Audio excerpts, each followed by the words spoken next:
Diamond of the Diamond Supply Company. The year is 2005. Skate culture and hip hop culture are on the rise. What used to be underground energy is now turning into massive mainstream appeal. Brands like Supreme, Diamond Supply Co., The Hundreds are now turning heads and generating millions of dollars. Visionary brand owners like Nicky Diamond, Bobby Hundreds, and Nigo didn't just create a clothing line. They created massive cultural impact, showing kids like me and you that it's possible to make millions of dollars from screen printing on t-shirts. But how did they do it? How did brands like Diamond Supply Co. manage to pull in millions of dollars of revenue every single month? Who is Nicky Diamond? How was he able to create one of the most influential brands of our generation? From collaborating with Nike to create the legendary Tiffany Dunks to shaping this generation's streetwear culture, Nicky Diamond didn't just create a brand, he created a movement. Today, we dive into the story of Nicky Diamond, how his relentless pursuit, his creative designs, and his love for the game propelled skate culture to the mainstream. He not only changed the way that we dress, but he also changed the landscape of streetwear forever. And 2 decades later, we're still seeing the impact of his work. My name is Eric, and this is Behind the Brand with Nicky Diamond.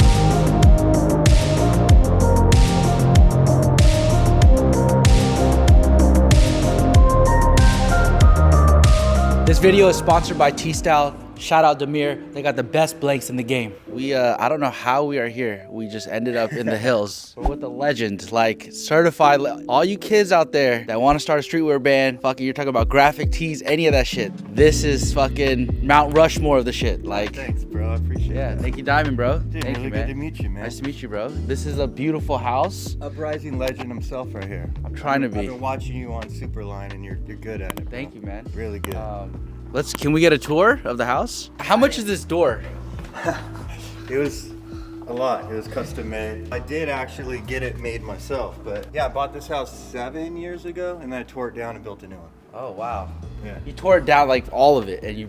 Yeah, I left like a couple walls up, and then that was it. And then I like designed the house and built God, it. this is crazy. This is the shit that my wife be sending me, be like, yo, we need one of these. This is insane. What does it feel like to wake up to this every day? Beautiful, just like you said.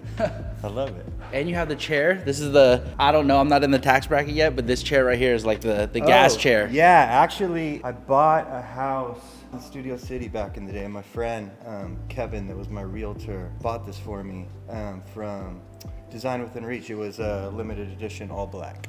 And the trunks right here, these are insane. Oh, yeah. You know, Louis Vuitton is like, they never really sell the trunks, but I guess you're like the one out of a million people that actually buy it. They do. This I've had for maybe since 2012, so over 10 years. They just called me one day and they're like, hey, we have a trunk. Do you want to buy it? Do you put anything in it? Is there anything in here, or is it just aesthetics? It's only aesthetics. And this is actually a watch case. This is a briefcase. And then the clock right here? Oh, that's actually from a Rolex store. So a jeweler friend of mine that I used to buy Rolexes from back in the day, he somehow came up on this, and it used to be either in Sweden, I think he said. They tore down our old Rolex store, and this was on the tower in front of the store. This is crazy, bro. Thanks, man. All this from All Style shirts. Pretty much. All Style, that was the shit back in the day. I loved those. Those were my favorite. How did you get started in, selling shirts, and how did you get started with your brand? I wouldn't say by accident, because I wanted to start a company, but it wasn't apparel. I was doing skateboard hardware. What was it? I remember I listened to a podcast. You had like a bunch of, was it truck fits or something? And you like over-ordered and you were selling them for like 5 years. Can you tell about your first product? I grew up skateboarding my whole life. So then me and all my friends were all like sponsored skaters, did contests, all that type of shit. We're all sponsored by these companies. But we all like rode for different skateboard teams. So I was like, why don't I just start something that all the homies could be on the same team? So what would be something that I could sponsor someone that wouldn't interfere with the other sponsors? And I thought skateboard hardware, which is just the bolts. And then when did that transition into printing on shirts? Right away. Because I actually had a special invention of bolts that never really ended up working, but it took me a couple years to get it to work. But during that 2 years, I started making shirts that just said diamond on it. I didn't really know graphic design back then, but I was just learning. So I had a couple different t-shirts, and my friends, because they were all pro skaters and shit, they were just wearing it in videos and magazines, and it like just the t-shirts and hats and everything started blowing up. So I was like, oh shit, wait a minute. I guess I could start making hoodies and like all this other stuff. And then I got distro in Japan. That was my first thing. I was selling at FTC Skate Shop in San Francisco. I was selling at Supreme in New York. What took me to the next level was I did it for 2 years in San Francisco out of my apartment. And then my friends that owned Girl Skateboards in LA called me one day and they're like, hey man, this shit's like crazy. Everyone's wearing your tees out here. Can we distribute it for you? Fuck, dude. Like I literally packed up my house that night and got a U-Haul and drove to LA. The iconic Diamond Supply logo, how did you come up with that? The script, my boy Al, when I came up with the name for Diamond, I called him the next day and I was like, dude, Diamond, like, this is what I want to call my shit. And he's like, come over, let's work on a logo. But he just told me to write it 5 times on a piece of paper. You just wrote Diamond on a sheet of paper? Yeah, so I just wrote Diamond. He scanned it in the computer, cleaned it up a little bit, and then I just told him to put supply code down in the corner because I was going to make skateboard supplies. And yeah, that was it. That's my OG logo. How many all-style shirts or how many shirts do you think you sold in your lifetime? Oh, bro, I've been around, this year's 27 years, since 1998, so I have no idea. Million, 2 million, 10 million? I mean, millions of shirts. Millions all of those shirts. years, bro, come on. That's insane. The All-Style 1301 back in the day used to be the most iconic shirt. As you can see, Nicky Diamond has made millions off of this shirt, but it's rebirthed in a new form from the T-Style brand. If you didn't know, Demir is actually part of the same family that used to run All-Style. And now he's taken that baton and he's running it up with T-Style TS6000. It's essentially a new version of the shirt. The best price point shirt that you can get on the market for the price and the quality is unmatched. You know, we say giving y'all free game. We had to put you guys onto the plug of the best price point shirts. Shout out T-Style. Let's get back to the video. Is there anything else you want to show us? I don't know. I'm Books, dropping these right here. Oh, these are crazy. I actually ordered a pair of these. Oh, these, yeah. So, but I made radios to match. So we have the clogs, and then slides, but they're all diamond cut. What made you come up with like this sort of design, and what was your Because it's inspiration? diamond. I came up with this a few years ago. I don't know. I love slides. I live in an Asian household. My wife's Vietnamese, so I've always been like slide guy, right? So I was like, fuck, man. I used to make slides back in the day, just basic ones with the diamond on them. But then after all the injection molded slides and they're so comfy, I was like, I need to make some of these. Do you still like get very creative and still want to like produce product even after all your success? I design all my stuff myself. So I do all the design, graphics, apparel. I'm the only one on our design team. It's just me. That's crazy. Yeah, I've designed thousands of t-shirts. It's crazy when I look back at my archive. I'm like, damn, this is crazy. Because all the years of hundreds of t-shirts a year, it adds up. When you were 18, did you ever think that you could make money from No, I was just riding my skateboard with my friends and that's it. I was really into apparel and sneakers growing up while I was skateboarding. So I don't know, it's just a natural evolution to do my own thing, I guess. You are literally like the top 1%. How much of it do you feel like is like maybe this calling on your life, and how much of it was like you just putting in the work? A lot of putting in the work, really. Calling, not really. I wasn't meant to do this for sure.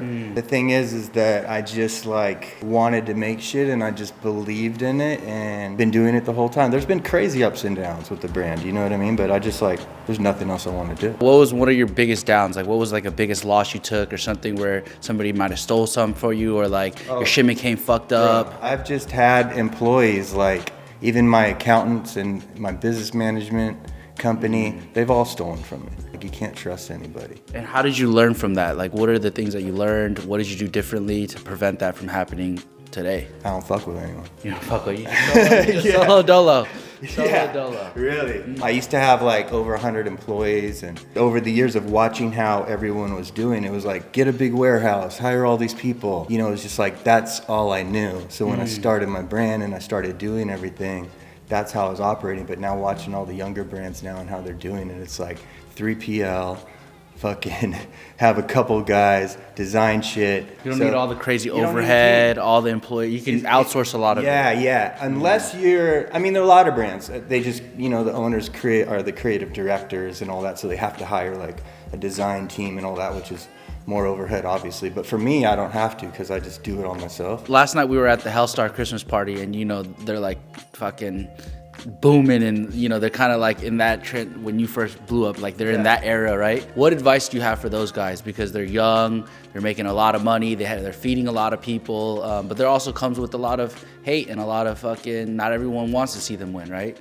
That's normal. That's normal. I went through the same thing. I love them, by the way. Shawnee actually used to come to the diamond store when he was little, and he used to get diamond shit Full circle moment, guys. Yeah, don't worry about the haters. When I was first coming up, it was insane. Like, people were hating on diamonds so heavy, maybe because I wasn't like typical skate at the time, and I was kind of going more streetwear. So a lot of my peers and people from the skate industry were like, what's this diamond shit? Is this some like hip hop company or something? Is this like FUBU? Like, what is it?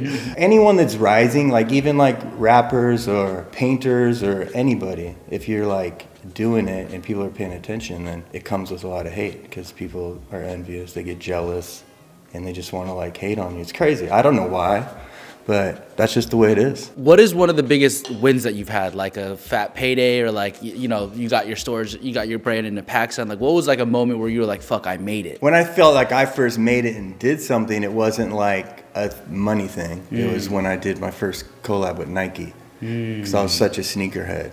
Like back then I was so like Nike everything. I was collecting Jordans, I was doing all the shit. In 2005, I got the opportunity to make the Diamond x Nike Dunk.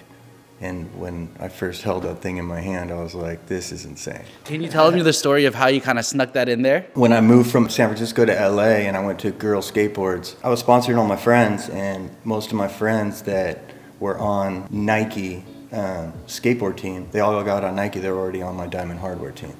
So with that connection, you know, everyone's rocking Diamond.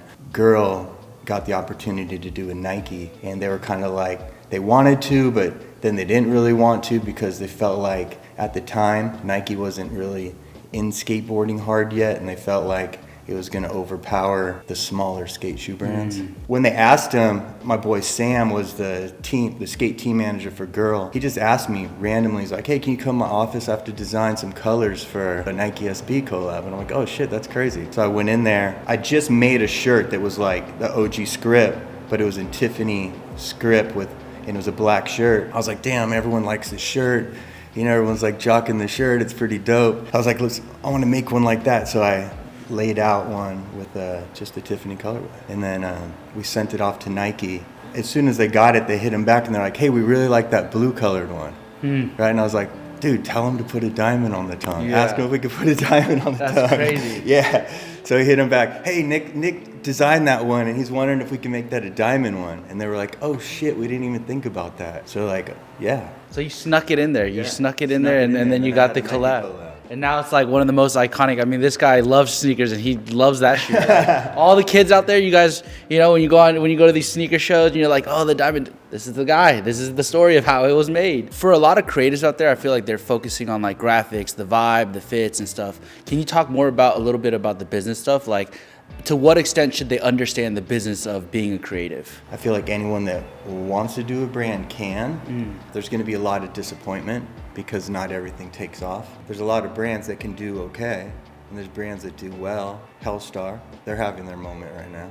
I would say they're the biggest. Like, everywhere you go, you see it, even in LA, New York. Diamond, obviously, we had a huge moment for years. Maybe every 10 years, there's like a brand that just goes crazy and everybody's on it. But it goes like that for skaters too. There's always that one that like each generation just stands out, and that's the guy for like 10 years. But it's like same with brands. You either hold on and keep doing it, or a lot of brands just kind of disappear. I mean, even if you look at the streetwear days of like Fairfax and the time when we were really coming up, most of the brands that I was coming up with aren't even around anymore, which is crazy. If you were to start back over, and I gave you $1 million to invest into your brand, you think you could rebuild the hype and do all of it over again today?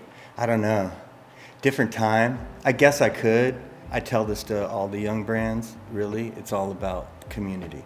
So it's just building a fan base around your brand and don't worry about anyone else. When I was coming up, I had this whole thing called the Diamond Lifers, right? So everyone was a Diamond Lifer, and there I was talking to them on the Hypebeast forums like every single day. It's like what I spent most of my time. I'd design, do the business, and then at night I would sit up all night just talking to my fans. Chatting to your fans. About everything. About new designs coming out, like, oh, and how's your family? How's your dog? Like real, like building friendships with thousands of kids, and like that really matters. Even Shawnee, I talked to Shawnee Hellstar about that. And he's like, bro, you have no idea. My Discord's insane. I talk to the Yeah, kids he'd be all on day. Discord. He's like, I'm on there every day talking to them all. And I'm like, see, that's why. Community is everything. When you got your brand into Pakistan and it went like major distribution, right? Do you think that sort of watered out the community? Once I got popular in like just regular streetwear, and I started doing collabs with rappers and shit like before anyone. Wiz Khalifa one, that shit was like a fucking cream for that shirt. Yeah, when I started getting bigger and I started selling to Zoomies and PacSun, and they just started ordering, millions of dollars worth of shit every month, and it was everywhere. People started to hate. Yeah. All my fans felt like I abandoned them and like sold out or something. So I was building thousands and thousands of more new fans, but the core audience kind of gets turned off by that, of course. What is the right way to balance that? Because like, what do they expect you to do? Just fucking like you only sell to the 100 people? Like, I mean, if Zoomies is giving you a $10 million order, you're supposed to say no? No, Like, I know. It's kind of corny to say, but there's an old thing that this guy in the skate industry used to say all the time, and he used to say, if you stay core, you stay poor. So I had to think about that as I'm like growing the business. But last year I shut down the company completely to just reevaluate everything that I'm doing and what I've been doing and what I want Diamond to be moving forward. My whole thing is I just don't want to do that anymore because I don't want to have to please anybody. I don't want to please the stores. I don't want people telling me what to make because when you're selling to big retailers, They're like, this color's hot. Can you give us 10 different SKUs in this color? Exactly. Flowers are Yeah. cool. Can you make make us us a flower flower shirt? shirt? Make skulls, Yeah. and then you go into the store and it's like your shirt that looks like every other brand in there. Flowers in the same Yeah. So I got over it, and I don't know, just as a creative, I just didn't want to do it anymore. The other thing is with doing it with those stores is they won't pay for a higher priced product, which sucks because your t-shirts you have to print on blanks, your hoodies you have to print on blanks. It's hard making cut and sew that they'll buy because of the price. So I was like, fuck that, I'm just gonna make everything in downtown LA. So now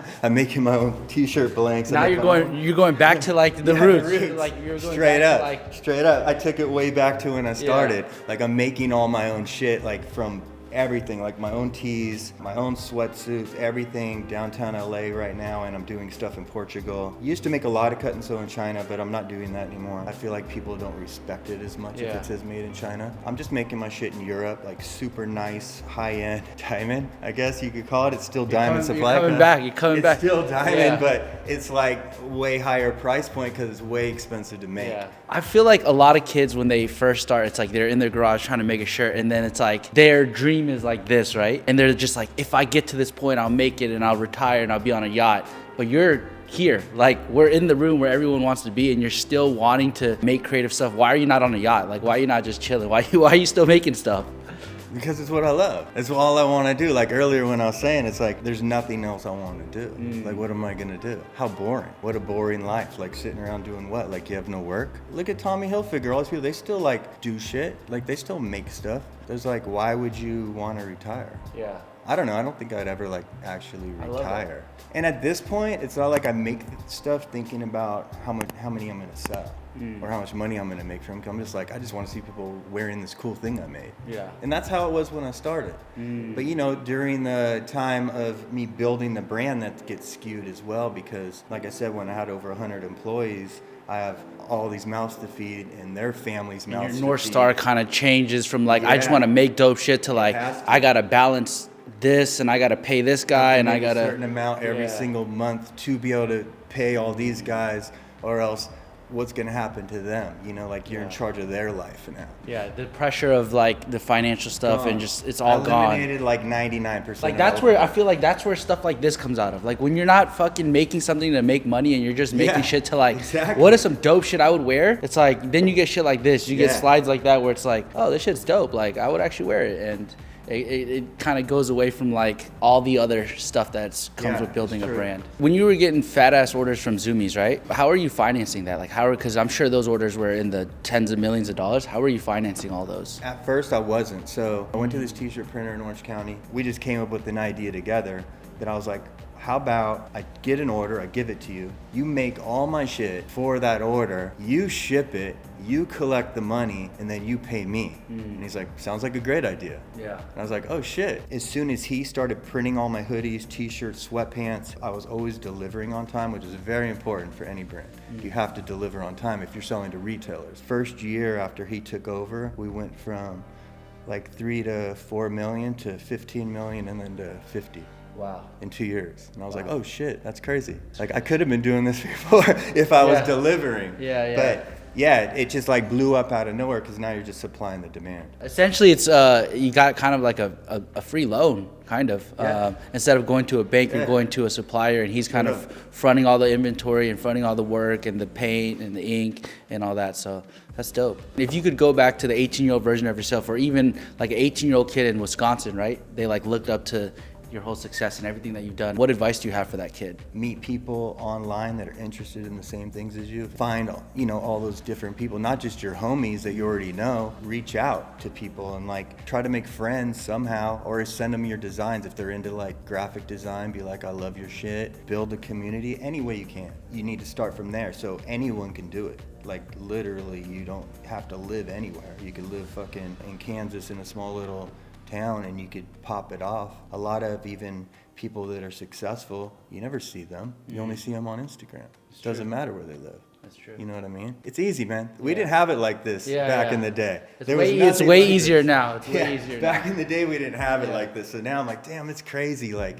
what an advantage people have to start a brand these days. Yeah. That's why I say like anyone could do it now. Back in the day, I would have said, no, it's really tough. What advice would you give yourself? I mean, you've accomplished a lot. You have a beautiful house, a beautiful family. You're back to designing stuff. What advice would you give yourself at 18? Just believe in yourself, because that's really all it is. It's just knowing that you can do it. And I always used to say that to myself too. It's like, if this guy could do it, I could do it too. Like, what makes this person so special? Why can he pull this off? And why is this person making all this stuff and have all these connections and has this amazing company or whatever? Or we're all just people. Anyone can pull it off. You just gotta like believe in yourself. I love that. Guys, I just got the chills. That's crazy. I literally fucking love this man's story. I grew up, this was like everything to me growing up when I was in high school, and like to finally come here and interview him, it's a full circle moment.